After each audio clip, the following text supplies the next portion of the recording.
હા હા, આ બોલો લ્યો હવે. આમાં જરાય ઉર્જા ઘટે? આમાં પગપાળા ચાલતા ચાલતા એટલી ઉર્જા છે કે ઉર્જાને પછી આ રીતે યુઝ કરી શકાય. જય દ્વારકાધીશ. ક્યારે રાજકોટના રાજકોટ પદયાત્રા વિશે કયો, કેટલા વર્ષથી કરો છો? આ બહુ જાજા વર્ષ છે. જાજા વર્ષથી? જાજા વર્ષ છે. પછી કેટલા દિનના પડાવ હોય, ક્યારે પહોંચી જાવ? 8 દિવસનો પડાવ છે. 8 દિવસનો પડાવ? 8 દિવસ, 8મા દિવસે પહોંચી જતા. પછી શું શું રસ્તામાં એક્ટિવિટી કરતા જાવ? બહુ કમ્પ્લીટ, બહુ એને કાંઈ ઘટે જ નહીં. ખાવા પીવાનો મજા કરો? બધાની વાત જ જાવ. દ્વારકાધીશનું નામ છે. દ્વારકાધીશ ભોજાભાઈ પુંજાભાઈ પાટિયાળી. વાહ વાહ.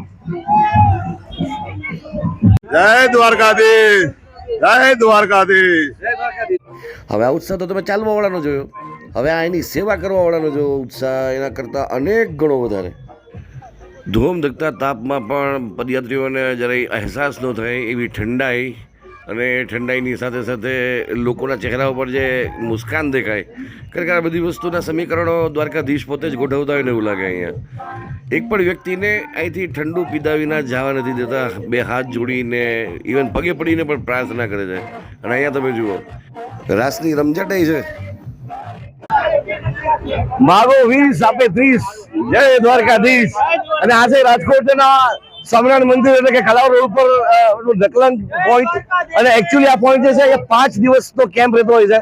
રાજકોટની બરોબર મધ્યમાં છે, એટલે ઉપરથી જે લોકો આવતા હોય અને અહીંથી જે લોકો શરૂઆત કરતા હોય પદયાત્રાની, એ બધાનું સેન્ટર અહીં થાય.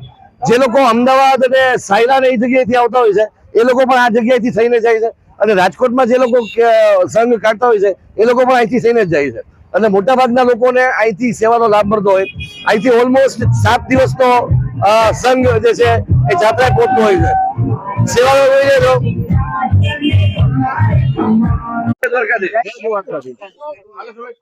આ જે કેમ્પ છે એકચ્યુઅલી રાજકોટની મધ્યમાં આવેલો છે, અને અહીંથી મોટાભાગના સંઘો નીકળતા હોય. આપણી શરૂઆત ક્યારે થાય છે અને કેટલા વર્ષથી કરીએ છીએ આપણે આ ઓછામાં ઓછા 10 વર્ષ થયા છે. 10 વર્ષથી 2016 થી ચાલુ. 2016 થી. અને નોર્મલી કેટલા દિવસ પૂરતો આપણે રાખતા હોય છે? 5-7 દિવસ. આવી જાવ વચ્ચે જાવ. કેમ્પ વિશે કઈ પ્રકારની સેવા હોય છે? આપણા ભાઈઓ રાજકોટથી કેટલા લોકો જતા હોય છે? શું કહો? એમમાં સવારમાં કેટલા છે, પછી સૂકી ભાજી છે, પછી ગાંઠિયા છે, પછી જલેબી ને એવું બધું છે, અને બપોરે આપણા ઠંડા પીણાનું મચ્છી ને એવું બધું છે, દૂધ પ્રોટીન એવું બધું છે. 24 કલાક સેવા આપીએ છીએ આપણે. વાહ વાહ, સરસ. અને અંદાજે કેટલા લોકો આ મધ્યમાં થઈને જતા હોય છે? હજારોની સંખ્યામાં નીકળે છે. એક દિવસમાં અંદાજે આપણે ધારીએ અંદાજે 4 થી 5 હજાર માણસો એક 5 દિવસમાં જાય. એવા 5 થી 6 દિવસનો કેમ્પ છે. 7 દિવસ. બરોબર. અને અહીંથી ડિસ્ટન્સ જે થાય 250 કિલોમીટર થઈ જાય. 100 કિલોમીટર. અંદાજે કેટલા દિવસે પહોંચતા હોય લોકો? 8 થી 10 દિવસ. 8 થી 10 દિવસ. બરોબર.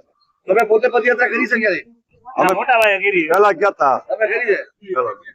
શું સૌથી વધારે તમને લાગે આકર્ષણનું કેન્દ્ર હોય આ પદયાત્રામાં? પપ્પા આમાં તો દ્વારકાધીશ ને એવી ભગવાનની છે, કોઈને થાક ન લાગે. સાંજે થાકી જાય, સવારે પાછા કાંઈ નહીં, થાક મનમાં ન હોય. બરાબર. અહીંથી 2 રસ્તાઓ થાય છે, કલાવડ રોડ છે અને ખડતરી થઈ. એટલે કલાવ રોડ માંથી ચાલવા. કલાવડ રોડ વચ્ચે ઘણા બધા બીજા સ્થાનો પણ આવતા હોય છે, જેમ કે વરુણી માતાનું મંદિર અને રણુજા. હા, નાથી. તો કેટલા દિવસોના વિસામાં કરીને પછી જાવ તમે? પછી 7 દિવસ કે 8 દિવસ. પછી 7 દિવસના વિસામાં. બરાબર. આજે જે છે, આજે કેટલા લોકો અહીંયા મુલાકાત લેશે એવું લાગે? એટલે અહીંયા 4-5 હજાર તો આવી ગયા. અત્યારે હમણાં 2,000 માણસો આવે છે.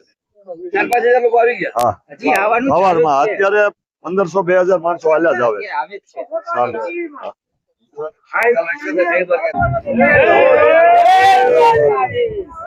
જય દ્વારકાધીશ. તમે આખી દુનિયા ફરી આવો, તમને એક વસ્તુ અહીંયા નોટિસ કરવા મળશે ને એ બીજે ક્યાંય નહીં મળે. એક તો તમે 250 કિલોમીટરની યાત્રા કરવાના, 7 દિવસે તમે તમારા ગંતવ્ય સ્થળે પહોંચવાના, ત્યાં તમે ભગવાનને દર્શન કરવા માટે બહુ લાંબી લાંબી લાઈનોમાં પાછા ઊભા રહેવાના, અને છતાંય રસ્તામાં થોડોક થાકોળો ખાતા ખાતા પાછા રાસ પણ લેવાના.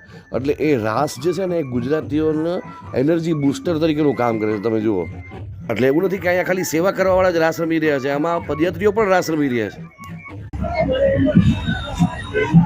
જય દ્વારકાધીશ. આલ્યો કઈક બોલતા જાઓ દ્વારકા વિશે. જય દ્વારકાધીશ, જય દ્વારકાધીશ. જય દ્વારકાધીશ. કેટલા વર્ષથી પદયાત્રા કરો છો? 10-15 વર્ષ થયા. એમ હા. કેટલા લોકો સંઘમાં જોડાણા છે છે 15-2000 છે.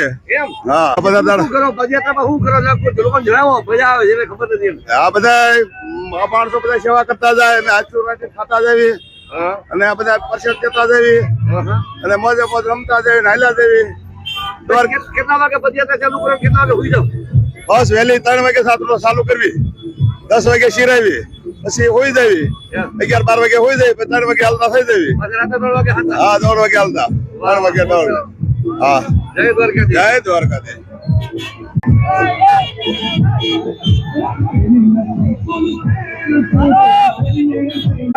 દ્વારકામાં બધા આવડીને લોકોનું સ્વાગત કરો છો કંઈક શું અરે એ તો દ્વારકાધીશ ને મને અંદર થી આત્મા થાય એટલે કે ભાઈ હું દ્વારકાધીશ નું સ્વાગત કરું છું મને આ બધા દ્વારકાધીશ જ મને અંદર થી બતાવી મારે અહીંયા દ્વારકાધીશ ના દર્શન અહીંયા બેઠા થઈ જાય મારે દ્વારકા જવાની જરૂર જ નથી હજારો લોકોને પગે લાગી શકો છો. હા અહીંયા હજારો માણસો ની અહીંયા સેવા કરું છું અહીંયા પગે લાગી લઉં મારે દ્વારકાધીશ જવાની જરૂર જ નહીં જય દ્વારકાધીશ અહીંયા 10-15 દિવસથી કન્ટિન્યુ ચાલુ જ છે હા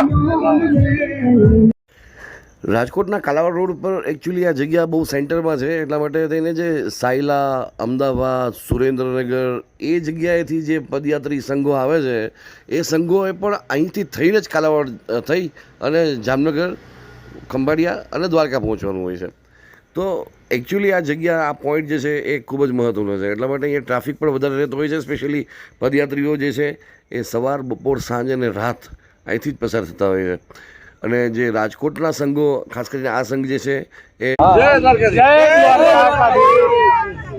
શું કયું ગામ રાજકોટ આપણે અને અહીંથી કેટલા વર્ષથી આપણે પદયાત્રા કરીએ છીએ અમે તો 4-5 વર્ષથી આવી બીજો આગળથી સંઘ તો બહુ જાજા ટાઈમથી 10-12 અને આપણો આ સંઘની આમ આખી વાત કરો ક્યાં ક્યાં આપણે રોકાણ કરીએ કેટલા દિવસે પહોંચીએ આજથી ને વાજડી આ કુલ અમે 7 દિવસે પહોંચીએ અહીંથી ને પેલે વાજડી રોકાશું બરાબર. બીજો પછી નિકાવા હા, એવી રીતે આગળ જામનગર થઈને દ્વારકા દ્વારકા ખંભાળિયા રોકો ખંભાળિયા રોકાણ. હા પછી હું પદયાત્રામાં નિત નવું જોવા જેવું હું હોય બધું ગયો જેને લગભગ જોવાનું. પદયાત્રા કરીને એને ખબર પડે અરે મોજે જ આયા રાખે તમે મોજે જ આવ્યા રાખે.